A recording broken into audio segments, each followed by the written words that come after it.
தற்போது இலங்கை கடற்படை தொடர்ச்சியாகவே தமிழக மீனவர்களை கைது செய்யும் நடவடிக்கையில் ஈடுபட்டு வருகிறது.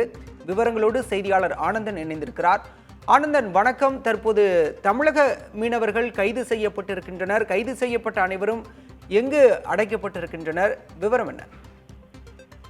பாலசுப்ரமணியன், நேற்று காலை மண்டபம் தெற்கு கடற்பகுதியில் இருந்து சுமார் 100க்கும் மேற்பட்ட விசைப்படகுகளில் மீனவர்கள் மீன்பிடிக்க சென்றனர். இவர்கள் மீன்பிடித்துவிட்டு இன்று அதிகாலையில் கரை திரும்பும் பொழுது தெற்கு மன்னார் கடற்பகுதியில் ரோந்து பணியில் ஈடுபட்டிருந்த இலங்கை கடற்படையினர் ஒரு படகையும் படகில் இருந்த 10 மீனவர்களையும் எல்லை தாண்டி சட்டவிரோதமாக மீன்பிடித்ததான ஒரு குற்றச்சாட்டில் கைது செய்து மன்னார் கடற்படை முகாமில் வைத்துள்ளனர்.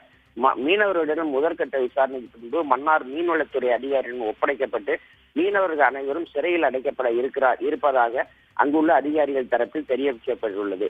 அதாவது தொடர்ச்சியாக தமிழக மீனவர்கள் இலங்கை கடற்படையால் கைது செய்யப்படும் சம்பவம் குறிப்பாக ராமநாதபுரம் மாவட்ட மீன்பிடி தொழிலாளர் மத்தியில் பெரும் அதிர்ச்சி, அதாவது அச்சத்தை ஏற்படுத்தியுள்ளதாகவும் இப்பிரச்சனைக்கு உடனடியாக அரசு நடவடிக்கை எடுக்க வேண்டும் எனவும் கோரிக்கை விடுத்துள்ளனர். அதாவது கடந்த 32 நாட்களில் 7 முறை மட்டுமே மீன்பிடிக்க சென்ற தமிழக மீனவர்கள் 52 மீனவர்கள் இதுவரைக்கும் கைது செய்யப்பட்டிருக்காக இச்சம்பவம் மீன்பிடி தொழிலாளர் மத்தியில் பெரும் ஐயத்தை ஏற்படுத்தியுள்ளதாக தெரிவித்திருக்கிறார் பாலசுப்ரமணியன். விவரங்களுக்கு நன்றி ஆனந்தன்.